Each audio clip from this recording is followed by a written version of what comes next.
ಧನಸ್ಸು ರಾಶಿ ಪಿತ್ರಾರ್ಜಿತವಾದಂತಹ ಆಸ್ತಿ ಅಥವಾ ಹಿರೀಕರ ಆಸ್ತಿಯ ವಿಚಾರದಲ್ಲಿ ಗಲಾಟೆ ಆಗುತ್ತೆ, ಜಗಳ ಮಾಡ್ಕೊಳ್ತೀರಿ. ಇದು ಬಗೆಹರಿದೇ ಇರತಕ್ಕಂತಹ ವಿಚಾರವಾಗಿಬಿಡುತ್ತೆ. ಆದಷ್ಟು ಸೂಕ್ಷ್ಮವಾಗಿ ಆ ವಿಷಯವನ್ನು ಬಗೆಹರಿಸ್ಕೊಳ್ತಕ್ಕಂತಹದ್ದು ಬಹಳ ಒಳ್ಳೆಯದು. ಕರ್ತವ್ಯ ನಿರ್ವಹಣೆ ಏನಿದೆ ಅದು ನಿಯಮಬದ್ಧವಾಗಿರಲಿ. ಯಾವ ಕೆಲಸವನ್ನು ನೀವು ಮಾಡಬೇಕೋ ಅದು ತನ್ನದೇ ಆದಂತಹ ಒಂದು ಚೌಕಟ್ಟಿನ ಒಳಗಡೆ ಇದ್ದುಬಿಟ್ರೆ ಬಹಳ ಕ್ಷೇಮವಾಗುತ್ತೆ. ಮನೆಯಲ್ಲಿ ಸಮಾಧಾನ ಇಲ್ಲದೇ ಇರತಕ್ಕಂತಹ ವಾತಾವರಣ. ಒಂದು ಸಾರಿ ನೀವು ಮಾಡಬೇಕಾದಂತಹ ಕೆಲಸಕ್ಕೆ ಎಲ್ಲರ ಸಹಕಾರ ಸಿಕ್ಕುತ್ತೆ. ಆ ರೀತಿ ಸಹಕಾರ ಸಹಾಯ ಇದೆಯಲ್ಲ ಅಂತ ಹೇಳಿ ನೀವು ಮುಂದುವರೆದಾಗ ಅದಕ್ಕೆ ಮತ್ತೆ ಅವರ ಸಹಕಾರವನ್ನು ಹಿಂತೆಗೆದುಕೊಳ್ತಾರೆ. ಜವಾಬ್ದಾರಿಯಿಂದ ಮಾತಾಡೋದಿಲ್ಲ. ಆವಾಗ ಮನಸ್ಸಿಗೆ ತುಂಬ ನೋವಾಗ್ತಕ್ಕಂಥದ್ದು. ನಿಮಗೆ ದೊಡ್ಡದಾದಂತಹ ಆಲೋಚನೆಗಳು ಬರುತ್ತೆ. ನನ್ನ ಕರ್ತವ್ಯ ಏನಿದೆ, ನನ್ನ ಕೆಲಸ ಏನಿದೆ ಅದನ್ನು ನಾನೇ ಮಾಡಬೇಕು, ಯಾರನ್ನು ಕೂಡ ಅವಲಂಬಿಸ್ಕೊಳ್ಬಾರ್ದು, ಯಾರಿಂದ ಏನೂ ಆಗಬೇಕಾಗಿಲ್ಲ. ಈ ರೀತಿಯ ಭಾವನೆಗಳು ಮನಸ್ಸಿಗೆ ಬರುವ ಹಾಗೆ ಆಗುವಂಥದ್ದು. ಕಷ್ಟಪಟ್ಟು ಕೆಲಸ ಮಾಡಿದಂಥದ್ದು ಕೂಡ ಫಲ ಕೊಡೋದಿಲ್ಲ.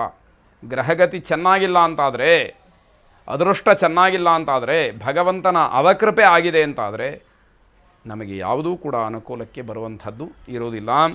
ನೆರೆಹೊರೆಯವರಿಂದ ಅಪಮಾನವಾಗ್ತಕ್ಕಂಥದ್ದು. ಯಾರನ್ನ ನೀವು ಅಣ್ಣ ಅಕ್ಕ ಅಂತ ಹೇಳಿ ಮಾತಾಡಿಸಿದರೂ ಕೂಡ ಅವರೇ ತಿರುಗಿ ಬೀಳ್ತಕ್ಕಂತಹ ಪರಿಸ್ಥಿತಿ. ಗ್ರಹಚಾರ ಅಂತ ಹೇಳಿ ಕರೆಯುವಂಥದ್ದು ಇಂಥದ್ದಕ್ಕೆ. ಇದನ್ನೆಲ್ಲ ಗಮನಿಸ್ಕೊಳ್ಬೇಕಾಗತ್ತೆ. ಈಶ್ವರಾರಾಧನೆಯನ್ನು ಮಾಡಿ ಶುಭವಾಗಿ. ಮಕರ ರಾಶಿ ಮನೆಯ ವಾತಾವರಣ ಚೆನ್ನಾಗಿರುತ್ತೆ. ನಿಮ್ಮಿಂದ ಅದಕ್ಕೆ ಯಾವುದೇ ರೀತಿಯ ಧಕ್ಕೆ ಬರದೇ ಇರೋ ಹಾಗೆ ನೀವು ಗಮನಿಸ್ಕೊಳ್ಬೇಕು. ಹೆಚ್ಚು ಹಣ ಖರ್ಚು ಮಾಡ್ತೀರಿ, ಬೇಸರ ಮಾಡ್ಕೊಳ್ತೀರಿ. ಖರ್ಚು ಮಾಡೋದಕ್ಕೆ ಯಾರು ಹೇಳಿದ್ದು?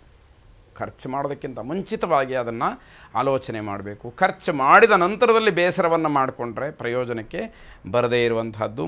ಉದ್ಯೋಗದಲ್ಲಿ, ವೃತ್ತಿಯಲ್ಲಿ ಸಣ್ಣ ಪುಟ್ಟ ಬದಲಾವಣೆಗಳಾಗತ್ತೆ. ಆ ಬದಲಾವಣೆಗಳಿಂದ ನಿಮಗೆ ಕ್ಷೇಮ, ನಿಮಗೆ ಒಳ್ಳೆಯದಾಗ್ತಕ್ಕಂಥದ್ದಿದೆ. ಅದನ್ನು ಗಮನಿಸ್ಕೊಳ್ಳಿ. ಶತ್ರುಗಳಿಗೆ ಅಧೈರ್ಯ.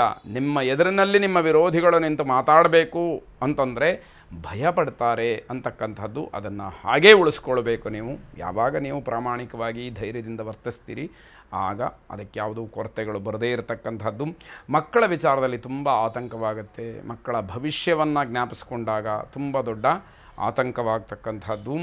ಅಣ್ಣ ತಮ್ಮಂದರಲ್ಲಿ ಜಗಳವಾಗ್ತಕ್ಕಂಥದ್ದು. ಆಸ್ತಿ ವಿಚಾರ ಯಥಾ ಪ್ರಕಾರ ಮತ್ತೆ ಮನೆಯಲ್ಲಿರ್ತಕ್ಕಂತಹ ಯಾವುದೋ ಹಣವೋ ಆಸ್ತಿಯೋ ಒಡವೆಯೋ ವಸ್ತ್ರವೋ ಇದರ ಬಗ್ಗೆ ಒಂದಷ್ಟು ಚರ್ಚೆಗಳು ಮಾತು ನಡೆಯುತ್ತೆ. ವಿಷ್ಣು ಸಹಸ್ರನಾಮವನ್ನು ಶ್ರವಣ ಅಥವಾ ಪಠನ ಮಾಡೋದರಿಂದ ಇರತಕ್ಕಂತಹ ಸಮಸ್ಯೆಗಳು ದೂರವಾಗಬಹುದು. ಶುಭವಾಗಿ. ಕುಂಭರಾಶಿ ಮನೆಯಲ್ಲಿ ಸಮಾಧಾನ ಇಲ್ಲದೇ ಇರತಕ್ಕಂತಹ ದಿವಸ. ಯಾಕೆ?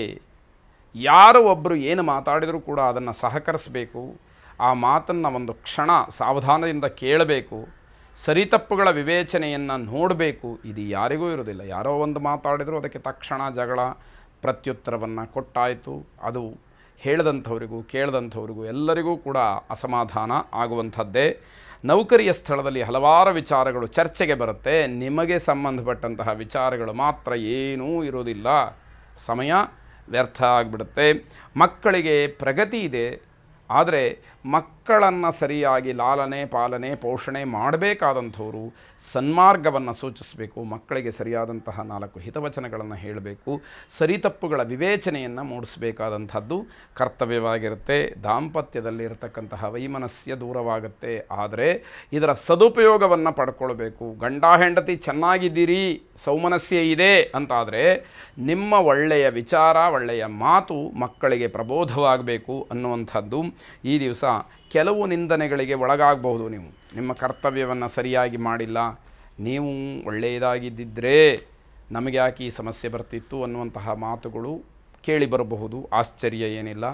ಕುಲದೇವರ ವಿಶೇಷವಾದಂತಹ ಪ್ರಾರ್ಥನೆಯನ್ನು ಮಾಡಿ ಅನುಕೂಲ ಇದ್ದವರು ಮನೆ ದೇವರಿಗೆ ತುಪ್ಪದ ದೀಪವನ್ನು ಹಚ್ಚಿ ಶುಭವಾಗಿ. ಕೊನೆಯದಾಗಿ ಮೀನರಾಶಿ. ದೂರದೂರಿನಿಂದ ವಿದೇಶದಿಂದ ಶುಭವಾರ್ತೆ ಬರಬಹುದು. ಅದು ನಿಮಗೆ ವೈಯಕ್ತಿಕವಾದಂತಹ ಜೀವನಕ್ಕೆ ಸಂಬಂಧಪಟ್ಟಂತಹ ವಿಚಾರವಾಗಿರಬಹುದು. ಷೇರು ಮಾರುಕಟ್ಟೆಯಲ್ಲಿ ಲಾಭವನ್ನು ಗಳಿಸಲಿಕ್ಕೆ, ಲಾಭವನ್ನು ನೋಡಲಿಕ್ಕೆ, ಹಿಂದೆ ಮಾಡಿದಂತಹ ಹೂಡಿಕೆಯಿಂದ ಅನುಕೂಲವನ್ನು ಪಡೀಲಿಕ್ಕೆ ಉತ್ತಮವಾದಂತಹ ಅವಕಾಶ ಇದು ಅಂತ ಹೇಳಬೇಕು. ಕೆಲಸದ ಒತ್ತಡ ಹೆಚ್ಚಾಗೋದ್ರಿಂದ, ಮಾನಸಿಕವಾಗಿ ದೈಹಿಕವಾಗಿ ಆಯಾಸ ಆಗೋದ್ರಿಂದ ಕೆಲವು ಉತ್ಸಾಹಗಳಿದ್ದರೂ ಕೂಡ ನಿರ್ವಹಣೆ ಮಾಡುವಂಥದ್ದು ಕಷ್ಟವಾದೀತು.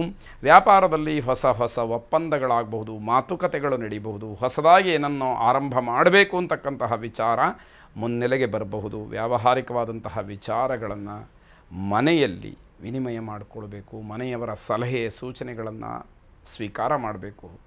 ಮನೆಯವರ ಜೊತೆಯಲ್ಲಿ ಮುಕ್ತವಾಗಿ ಚರ್ಚೆ ಮಾಡಿ ನಿರ್ಧಾರವನ್ನು ಮಾಡಬೇಕಾದಂಥದ್ದು. ಆರೋಗ್ಯದ ಬಗ್ಗೆ ಸ್ವಲ್ಪ ಮಟ್ಟಿಗೆ ಗಮನ ಹರಿಸಿ ಇಷ್ಟದೇವತಾ ಪ್ರಾರ್ಥನೆಯನ್ನು ಮಾಡಿ ಶುಭವಾಗಿ.